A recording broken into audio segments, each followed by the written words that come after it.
चलते हैं पांडवों के पावन प्रसंग का, जो बहुत ही उपदेशात्मक है। हमारा जीवन परमानंद में निमग्न हो जाए यदि हम महापुरुषों के चरित्रों को श्रवण करके मनन करके अपने आचरणों में उतारें।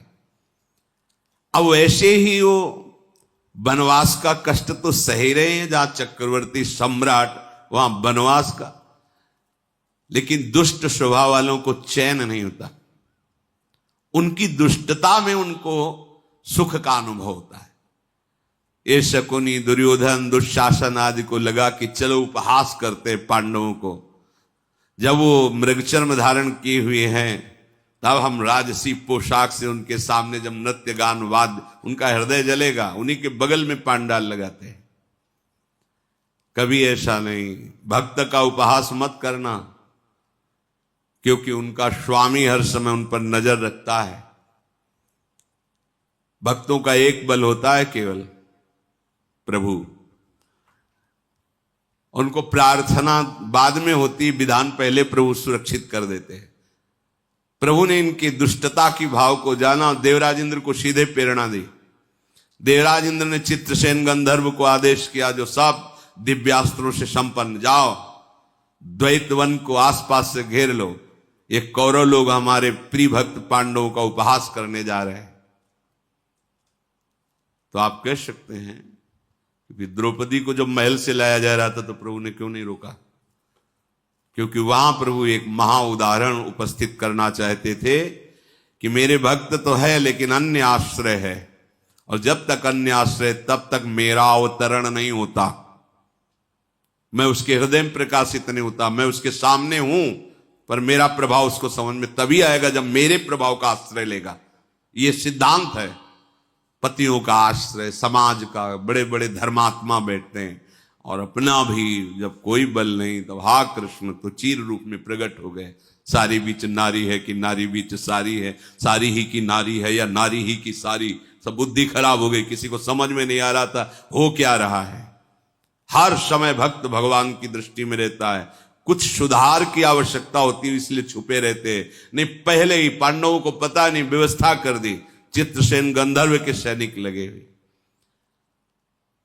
दुर्योधन का आदेश हुआ पांडाल बनाओ, जहां पांडव रुके वहीं समीप कपड़ों के ऐसे सुंदर श्रृंगारित गृह, जहां हमारी स्त्रियां सुसज्जित होकर के और हम सब बैठे नृत्य गान वाद्य आदि, और ये सुनकर पांडव जले। जो अंदर वहां सैनिकों ने रोक दिया, गंधर्व सैनिक नहीं, यहां चित्रसेन गंधर्व का इस समय शासन है, आप अंदर नहीं जा सकते। युद्ध किया, सैनिक भागे। फिर दुर्योधन कर्ण आदि से कहा ये आए, ये दैवी शक्ति से संपन्न, मानवीय शक्ति से संपन्न है। केवल अर्जुन को दिव्यास्त्रों का ज्ञान हो चुका है क्योंकि देवराज इंद्र के पास रह चुके हैं। या भीष्म पितामह जो भगवान परशुराम जी के शिष्य और माता गंगा से प्रकट होकर समस्त दिव्यास्त्रों का ज्ञान प्राप्त कर चुके हैं। या परशुराम शिष्य द्रोणाचार्य जी, उनको भी समस्त दिव्यास्त्रों का ज्ञान है। भाग पड़ा पीठ दिखा के कर्ण, बांध लिया स्त्रियों सहित दुर्योधन दुशासन सबको, और लिए जा रहे थे। उन्होंने सैनिकों को भेजा कि मेरी रक्षा कर ले। हिम्मत नहीं पड़ी कहने, क्योंकि उनका उपहास करने के लिए आए थे। और यह सिद्धांत है, अगर भक्त का उपहास किया तो वही तुम्हें बचा सकता है, दूसरा कोई नहीं। देखो सिद्धांत यहां पूर्ण किया भगवान ने। ऊपर से विमान निकाला, देखा कि महाराज युधिष्ठिर अपने भाइयों के साथ, उनका भ्राताश्री, आप ही हमारी प्राण रक्षा कर सकते हो। गंधर्वजन आपकी कुल वधुओं को बंदी बना के ले जा रहे हैं। प्रभु आपके ही हम भाई हैं, जैसे भी हैं आप कृपा करो, मैं आपकी शरण में हूं, मेरी रक्षा करो। युधिष्ठिर जी ने भीम से कहा बचाओ बचाओ, ये हमारे कुल की बहुएं हैं, हमारा ही अपमान होगा। और फिर ये मेरी शरण में होकर पुकार रहा है। अर्जुन खड़े हो गए और कहा प्रतिज्ञा करता हूं वापस तभी लौटूंगा जब दुर्योधन को छुड़ा के आऊंगा, आप बिल्कुल निश्चित। फिर भीम भी पीछे गए, कुछ ही क्षणों में दिव्यास्त्रों से गंधर्वों को नष्ट कर दिया। जो गंधर्वराज चित्रसेन है वह देवराज इंद्र की इच्छा से उनकी अस्त्र संचालन की जो शिक्षा दी गई थी, कितने प्रवीण हैं। देखा वेध दिया। अंतर्धान स्थिति में भी अर्जुन ने सामने प्रकट हो गया, हंसने लगा, बस बस मैं तुम्हारा मित्र चित्रसेन हूं। अर्जुन ने देखा, हाथ जोड़कर प्रणाम किया और कहा मुझे पहले बता देते, आप अंतर्धान होकर युद्ध। बोले सब देवराज की आज्ञा से हुआ है, ये दुष्ट उपहास करने आया था, मैं इसको ले जा करके इंद्रलोक में वध करूंगा इसका। और नहीं, महाराज युधिष्ठिर का आदेश है, अगर आप हमारे मित्र हैं तो आप इसे छोड़ दें। तो ठीक है, मैं आपकी और महाराज युधिष्ठिर की आज्ञा से छोड़ देता हूं, तुम हमारे मित्र। पीछे हाथ बंधे हुए हैं, सर झुका हुआ, जाके युधिष्ठिर के सामने रखा। ये शकुनी, दुशासन आदि आदि जो उनके भाई थे, स्त्रियों को मुक्त, सबको कपड़े पहनवाए, चलो आनंद पूर्वक प्रसाद पाओ और सब धैर्य पूर्वक जाओ। अब उसको ऐसा लग रहा था कि अरे मैंने जिनका उपहास किया उनके द्वारा मैं रक्षा को प्राप्त हुआ। आगे कर्ण मिला, करने का वीरवर, मैं तो समझता था कि तुम्हें कोई परास्त नहीं कर सकता। अच्छा है आप अपनी पत्नियों को सबको छुड़ा करके वापस आ गए, मुझे विश्वास था तुम बहुत बड़े वीर। रो पड़ा कि तुम नहीं जानते, मैंने नहीं, अर्जुन ने छुड़ाया। पांडवों के द्वारा दिया हुआ जीवन अब मेरा है। स्त्रियों के सामने, मेरी स्त्रियों के सामने मेरे को कट वचन और मारा गया, पीटा गया। मैं तो दीन भाव से दुर्दशा को पहुंच गया था। युधिष्ठिर जी को जब पुकारा तो उन्होंने मुझे जीवन दान दिया। मैं जिनका तिरस्कार किया, जिनको शत्रु माना दुर्बुद्धि से, जिनका मैंने अपमान किया, उनके द्वारा मुझे जीवन दान मिला। अगर मैं गंधर्व के हाथ मारा जाता तो सौभाग्य मानता, पर जो पांडवों के द्वारा जीवन दान मिला है मेरा दुर्भाग्य है। फिर भी बुद्धि काम नहीं कर रही। अब मैंने निश्चय कर लिया, मैं नहीं जीऊंगा, मैं अब अपने हस्तिनापुर नगर में प्रवेश नहीं करूंगा, मरूंगा, यही मरूंगा। अब मैं पांडवों के द्वारा रखा हुआ जीवन मैं नहीं जीऊंगा। सब राजधानी को लौट जाओ, मैं शत्रुओं से जीवन प्राप्त किया, ऐसा जीवन किस काम का। ये तो मैं समझ गया कि उद्दंडता जिसकी बुद्धि में बैठी है उसको न लक्ष्मी मिलती, न विद्या मिलती, न ऐश्वर्य मिलता है, न दीर्घ काल तक कोई सुख मिलता है। अब मुझे अनुभव हो रहा है कि मैं अहंकारी हूं, मैं मद में आकर के अपनी प्रतिष्ठा को खो दिया। पर हे कर्ण, मैं अब मरूंगा, दूसरा कोई उपाय नहीं, मैं जीवित नहीं रह सकता। कौन विचारशील होगा जो अपने दुश्मन के द्वारा जिए हुए जीवन को, अब दुश्मन बोल रहा है, उसे कह रहा मैं भाई हूं, मेरी रक्षा करो। ये कुबुद्धि है। शत्रुओं के सामने घुटने टेक करके बंधा हुआ अपने को पड़ा देख करके अब मैं कैसे जी सकता हूं। पराक्रम तो पांडवों का श्रेष्ठ है, मेरा क्या। अब मैं अपने जीवन को नष्ट कर दूंगा।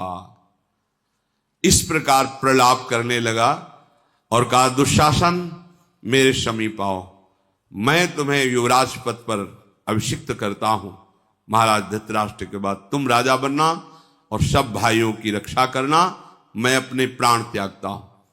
दुर्योधन की बात सुनकर दुशासन रोने लगा, नहीं नहीं, आप हमारे बड़े भ्राता पिता के समान, चरणों में गिर करके गदगद वाणी से वो बोला, भैया आप प्रसन्न होइए, आप ऐसा क्यों सोच रहे हैं। एक बार आज उन्होंने बचाया है मुझे, तो एक बार मैं आपको वचन देता हूं कि उनको ऐसा रुलाऊंगा, ऐसा नीचा दिखाऊंगा। समझा रहे? नहीं नहीं नहीं, अब मैंने नहीं भैया, आपके बिना इस हस्तिनापुर का शासन कोई कर ही नहीं सकता है। मैं जब तक प्राण रहेंगे मैं सदैव आपके अनुशासन में रहूंगा। और चरण पकड़ के दुशासन रोने लगा। दुशासन और दुर्योधन आपस में रो रहे। कर्ण बड़ा विकल हो रहा है कि कैसे संभालूं। राजन, पांडवों ने यदि गंधर्वों के हाथ से तुम्हें छुड़ा दिया तो उन्होंने अपने कर्तव्य का पालन किया है, क्योंकि प्रजा को चाहिए राजा की रक्षा करे संकट में पड़ा हो तो उन्होंने तो आपका प्रिय कार्य किया है। वो तुम्हारी प्रजा है, तुम राजा हो, तुम्हें ऐसा नहीं सोचना चाहिए। तुमसे सुरक्षित होकर के तो जीवित है, ऐसी दशा में तुम्हें नीच पुरुषों जैसा विचार कि मैं आत्महत्या कर लूंगा, ये ठीक नहीं है। शकुनि बोला, दुर्योधन ये कर्ण बहुत अच्छी बात करे, तुम सुनो ना, पांडवों से तुम्हारे लिए जो समृद्धशाली राज हमने छीना है, यदि तुम आत्महत्या कर लोगे तो सब मेरा कार्य बेकार ही तो जाएगा। देखो तुम साहस करो, शोक मत करो, राज्य लक्ष्मी को पाकर प्रसन्न रहो, ये तो घटनाएं होती ही रहती हैं। तुम्हें हर्ष मनाना चाहिए कि पांडव तुम्हारा सत्कार कर रहे हैं, अब तुम्हारी रक्षा कर रहे हैं, तुम तो उल्टा शोक में व्यथित हो रहे हो। सब समझाने की चेष्टा कर रहे हैं।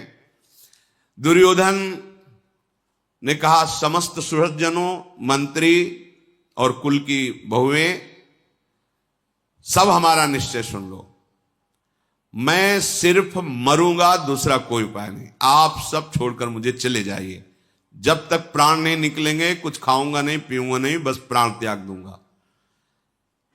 राक्षसों ने सोचा, दैत्यों ने, कि हम तो इसका सहारा लेकर के अपनी संपदा बना रहे थे और यही मुखिया मरने जा रहा है तो क्या होगा। दानवों ने सलाह की कि दुर्योधन तो प्राण त्यागने जा रहा है, मैं इसकी बुद्धि में बैठ करके ही तो पृथ्वी पर राज्य कर रहा था, अब क्या किया जाए। तो उन लोगों ने एकाग्रचित्त होकर निश्चय किया कि उसका अपहरण किया जाए, दुर्योधन का। दैत्यों ने प्रसन्न चित्त होकर कहा कि धृतराष्ट्र पुत्र दुर्योधन का अपहरण कर लाओ। तत्काल आज्ञा हुई, तो राक्षसी माया से युक्त अपहरण करके पहुंचा दिया।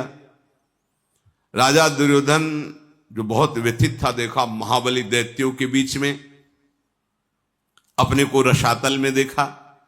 दानव बोले, भरतवंश का भार वहन करने वाले दुर्योधन, तुम शूरवीर पुरुष हो, फिर भी ऐसा कैसे सोच रहे हो। तुम अभिष्ट कार्य के विरुद्ध कार्य करने जा रहे हो, तुम तो अपना विनाश चाह रहे हो। ये आत्महत्या करना दैत्यों को भी शोभा नहीं देता, फिर तुम तो मनुष्य हो। आत्महत्या की निंदा राक्षस भी करते हैं। ये आत्महत्या संबंधी विचार धर्म, अर्थ, काम, मोक्ष, सुख, यश, प्रताप, पराक्रम सब का नाश करने वाला है। ये तुमने कैसे सोच लिया। आत्महत्या से कहीं किंचित किसी को कोई लाभ नहीं है। ये शब्द तो आप भूल जाओ कि मैं मर जाऊंगा। अगर आपको लगता है कि पांडव बहुत बलवान हैं, तो तुम्हें हम गुप्त बात बता देते हैं कि अभी तक तो हम तुम्हारी ही बुद्धि में बैठे रहे। अब आज से हमारे पूरे सैनिक, ये तुम्हारे जितने परिकर के हैं, सबकी बुद्धि को आकृष्ट कर लेंगे। वो कुछ नहीं कर पाएंगे, वही करेंगे जो हमारे दैत्य चाहेंगे। ये भीष्म, ये द्रोणाचार्य, कृपाचार्य, अश्वस्थामा, ये जो बड़े धार्मिक है ना, आज से अब इनकी बुद्धि, क्योंकि इन्होंने अधर्म का साथ दिया इसलिए मेरे प्रवेश का रास्ता बन गया है। यही हम बात एक दिन सत्संग में जब यहां स्वाध्याय कर रहे थे तब पकड़ा था। ऐसे ये अधर्म प्रवेश नहीं करता। पापाचरण, कुमार्गगामी, हिंसा, ये सब प्रवेश राक्षस बैठ जाता है। बोले तो घोर राक्षस है यार, इसको दया भी नहीं आई। तो वास्तविक दया कैसे आएगी। राक्षस बैठ गया। कैसे राक्षस बैठा। क्योंकि तुम अधर्म आचरण किए तो उसको रास्ता मिल गया, तुम्हारे अंदर बैठ गया। भूत उसी को सताता है जो भूत जैसे आचरण करता है। अपवित्रता, गंदा गंदा खाना पीना, गंदा आचरण। नहीं तो गंगा किनारे भ्रमण किए कभी, ऐसा थोड़ी भूत चढ़ गया हो। ऐसा नहीं, ऐसा नहीं कि भूत योनि नहीं देखी है, भूत योनि देखी है, उसको देखा है, लेकिन वो भयभीत नजर है। हम थोड़ी भयभीत नजर है। मंत्र चल रहा है, नाम चल रहा है, बिल्कुल ऐसा। कह रहे कि तुम्हें बिल्कुल अब ये नहीं सोचना कि भीष्म जी पांडवों का पक्ष ले लेंगे। भीष्म, द्रोण, कृपादिश्च प्रवेक्षन्त्यं परे असुराहा, ये सब हमारे राक्षस सैनिक प्रवेश करेंगे उनकी बुद्धि में। और आज से दया का शब्द नहीं रह जाएगा, ना भीष्म के अंदर और न कृपाचार्य के अंदर, न द्रोणाचार्य के अंदर। जैसा तुम कहोगे वैसे ही वो करेंगे, क्योंकि वो अब भीष्म नहीं रहेंगे, उनके अंदर हमारे दैत्य प्रवेश करेंगे। और उनमें दैत्य जहां अविष्ट हुए तो दया का त्याग करके वो पांडवों के मारने का उपाय करेंगे। तुम निश्चिंत हो जाओ। और जब भीष्म मारना चाहेंगे तो हमारे दैत्य अंदर बैठे हुए वो ऐसे कृत्य कराएंगे कि पांडव नष्ट ही हो जाएंगे। बड़ा प्रसन्न हुआ दुर्योधन। यही बात तो हम चाहते थे। दानों का आवेश होगा, भीष्म, द्रोणाचार्य, अश्वस्थामा, कृपाचार्य, इनकी अंतरात्मा पर दानवों का आज से अधिकार होगा, क्योंकि इन्होंने अधर्म का संग कर लिया है। वैसे तो इनमें कोई प्रवेश नहीं कर सकता। ध्यान रखना, ऊपरी भेष महात्मा का रह जाएगा, अगर अधर्म आचरण हो गया तो राक्षस प्रवेश कर जाएगा, आसुरी भाव प्रवेश कर जाएगा। भूत प्रेत पिशाच अग्नि बैताल कितनी योनियां हैं, बुद्धि भ्रष्ट हो जाएगी, हानि ही हानि है। इसीलिए कहा जाता पवित्र रहो, नाम जप करते रहो, अंतराय न पड़ने पावे, कोई अधर्म न करो। नहीं, हमारी आपकी बात क्या, यहां क्या बोल रहे हैं कि भीष्म, द्रोणाचार्य, कृपाचार्य, अश्वस्थामा ये वही करेंगे जो हमारे राक्षस चाहेंगे, क्योंकि आज के बाद उनकी बुद्धि में, उनकी अंतरात्मा में इनका प्रभाव होगा। इनके अंदर अब स्नेह नहीं रह जाएगा। ये पुत्र भाइयों, पितृजन, बांधवों, शिष्य, कुटुंबी जन, बालकों, बूढ़ों को किसी को नहीं बख्शेंगे, क्योंकि इनके अंदर हमारे दैत्य बैठेंगे और वो विनाश करवाएंगे। पुरुष सिंह भीष्म समस्त विद्याओं में कुशल है। जब मेरा दानव उनके अंदर बैठकर दिव्यास्त्र चलवाएगा, तब सबको मोह में डालकर वो नष्ट कर देंगे। भीष्म जी, तुम प्रसन्न हो जाओ, तुम्हारी विजय ही विजय ही, बहुत अच्छा होने वाला है। दैत्यों ने ऐसा दिया। तुम्हें अर्जुन का भय है, तो अर्जुन के वध का उपाय हमने सोच लिया है। जो श्री कृष्ण के हाथों मारा गया था नरकासुर, वो हमारे पास आ चुका है। आज से नरकासुर का अधिकार कर्ण के अंतरात्मा पर होगा, और वो श्री कृष्ण को भी कुछ नहीं गिनेगा, ना अर्जुन को कुछ गिनेगा। कर्ण के अंदर नरकासुर की पूरी वृत्तियां होंगी। तुम चिंता मत करो, अर्जुन का वध कर्ण करेगा, क्योंकि नरकासुर उसके अंदर रहेगा।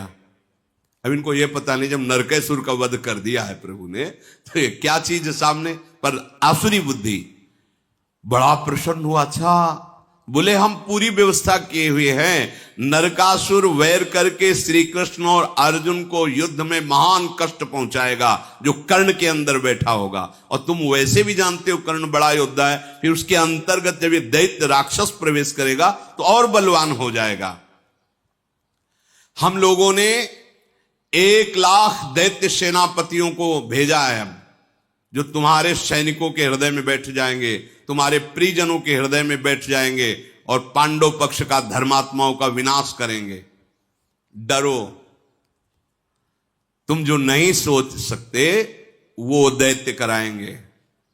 पूज्य जनों के साथ अपवित्र व्यवहार, पूज्य जनों की हिंसा, बड़े बड़े अपराध, क्योंकि अधर्माचरण किया तो बैठ जाएगा राक्षस तुम्हारी बुद्धि, इसका दिमाग काम नहीं करेगा, क्योंकि अधर्माचरण किया वो बैठ गया, और भोगना उसी को पड़ेगा जिसके शरीर में बैठ के आचरण कराया जा रहा है। तुम हम निष्कंटक पृथ्वी का राज्य भोगोगे। कुरुनंदन, विषाद मत करो, और यदि तुम मर गए तो फिर हमारा पक्ष ही नष्ट हो जाएगा। दुर्योधन से ऐसा कह के दैत्यों ने बारी बारी से उसे हृदय से लगाया, और बड़ा दुर्योधन हर्षित हो रहा है, और कहा तुम जाओ, शत्रु पर विजय प्राप्त करो, हमारा आशीर्वाद है। ऐसा दैत्य भी आशीर्वाद देते हैं, क्योंकि उनकी अपने आसुरी शक्ति का प्रभाव। दैत्यों ने ऐसा वचन कहा हृदय से लगा के, बस तत्काल देखा कि जहां अमरण अनशन व्रत का भाव लिए था वहीं बैठा है, वहीं पहुंचा दिया। अब राजा दुर्योधन बड़ा हृदय में हर्षित होकर दैत्यों से सम्मान पा करके अब मरने का विचार त्याग दिया, और उस दुर्बुद्धि के मन में आ गया कि पांडव क्या चीज है हमारे लिए। दुर्योधन ने मान लिया कि मैं विजयी हो गया। ये असुर लोग ऐसे ही समझाते हैं। कर्ण के हृदय में नरकासुर के अंतरात्मा ने जाकर आविष्ट कर लिया। इस प्रकार 1,00,000 राक्षसों को भेजा गया, जो बड़े बड़े कौरव पक्ष के धर्मात्मा थे, विचारशील थे, वीर थे, उनके अंदर उन राक्षसों का भाव आ गया। भीष्म, द्रोण, कृपाचार्य के मन पर दानवों ने अधिकार कर लिया। देख लो, महाभागवत भीष्म जी हैं, लेकिन पक्ष दुर्योधन का है, तो दानवों ने अधिकार कर लिया। ये बात सुन के समझो, फिर आपका निर्णय नहीं रह जाएगा। वो जो निर्णय कराएंगे वही होगा, बाद में आपको रोना पड़ेगा। दानवों का भाव सफल हुआ, क्योंकि दुर्योधन जो मरना चाहता था वो मरने की बात छोड़ दी।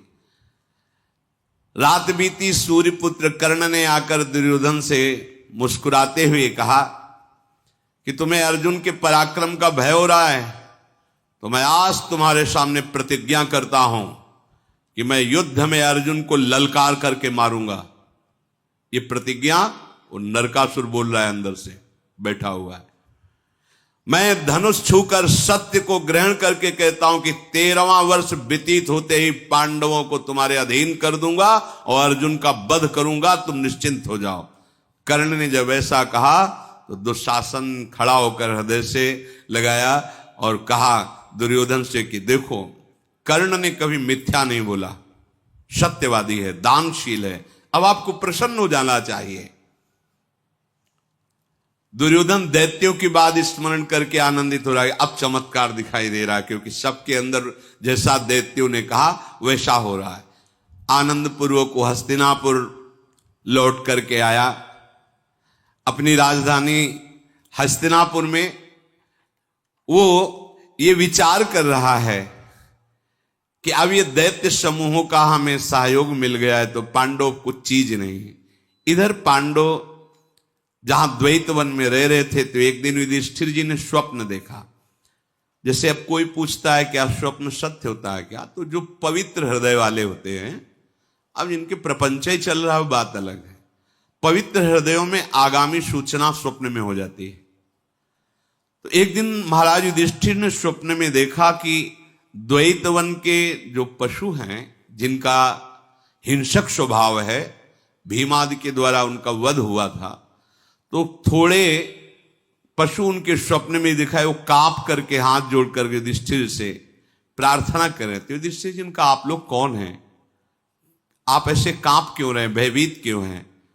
तो उन्होंने कहा कि आपके भाइयों से मारे गए हमारे परिवार हैं, मैं हिंसक पशु हूं, हमारा राज्य वन है, और जब से आप आए हैं तो हमारे हिंसक पशुओं की हत्या होती जा रही। आप लोग कृपा करें, जितने हम सामने बचे हैं, हम आपसे प्रार्थना करने आए कि आप इस वन से चले जाइए, नहीं हमारी कुल परंपरा नष्ट हो जाएगी। आपके भाई जहां हमें देखते हैं मार देते हैं, हम बहुत कम संख्या में रह गए हैं। राजा युधिष्ठिर ने कहा बिल्कुल, मैं सुबह होते ही यहां से चला जाऊंगा। जब उनका नींद खुला तो उन्होंने सबको बुलाया और कहा आज मैंने स्वप्न में देखा कि यहाँ के वन के पशु हमसे प्रार्थना कर रहे हैं। तो धौम्याचार्य जी साथ रहे, तो उन्होंने कहा स्वप्न नहीं, वो सत्य है, आप यहां से चलिए, जिससे यहाँ के वन के पशुओं को अब भय न रह जाए। अब हमें काम्यक वन में जाना चाहिए, जहां महाराज तृणबिंदु का आश्रम रहा है और सरोवर है, बहुत सुंदर वन है। अब हमें इस द्वैत वन का त्याग करके काम्यक वन में जाना चाहिए। तदनंतर धर्मज्ञ पांडवों ने वहां साथ में रहने वाले ब्रह्म ऋषियों को और अपने भाइयों को लेकर के वहां से चल दिए।